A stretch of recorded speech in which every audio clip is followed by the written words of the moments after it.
안녕하세요 여러분. 4월 26일 말씀으로 여는 하루입니다. 오늘 묵상하실 말씀은 창세기 22장 2절 말씀입니다. 내 사랑하는 독자 이삭을 데리고 내가 내게 일러준 한 산 거기서 그를 번제로 드리라. 아멘. 오늘 본문 말씀은 우리가 너무나 잘 알고 있는 사건입니다. 100세의 나이에 얻은 이삭을 번제로 드리라는 하나님의 말씀에 대해 여러분들은 어떻게 생각하십니까?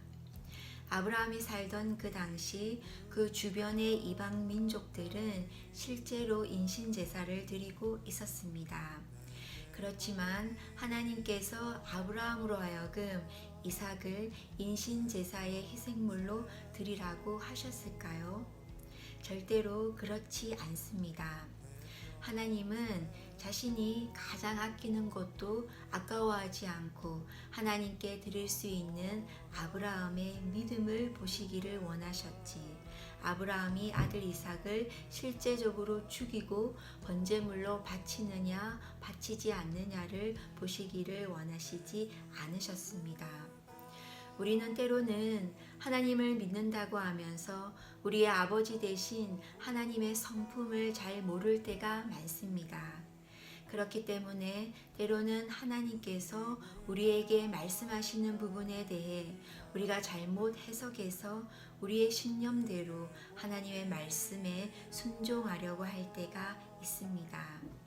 만약 아브라함이 이삭을 번제단 위에 올려놓고 칼을 들어 죽이려고 하는 순간 하나님의 사자가 그를 불러 이삭을 죽이지 못하게 하였을 때 그것을 하나님의 사자의 음성으로 깨닫지 못하고 하나님의 명령에 순종하려는 자신을 방해하는 사단의 음성으로 오해했다면 아브라함은 결국 하나님의 명령에 순종하기 위해 자신의 아들 이삭을 죽였을 것입니다.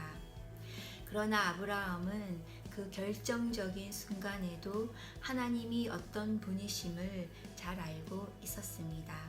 많은 그리스도인들이 이런 결정적인 순간에 하나님이 어떤 분이신지에 대해 생각해 보기보다는 자신의 잘못된 믿음으로 하나님을 오해하고 하나님께서 의도하시지 않은 일들을 하나님의 명령에 순종한다는 명분으로 잘못된 일을 할 때가 종종 있습니다. 사랑하는 우리 힘을 든 성도 여러분, 여러분들은 하나님에 대해 얼마나 알고 계십니까?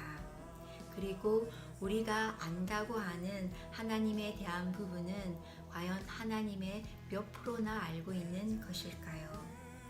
하나님이 어떤 분이신지 나의 개인적인 해석이나 오해를 다 내려놓고 전적으로 하나님 되신만을 알게 해달라고 기도할 수 있기를 바랍니다.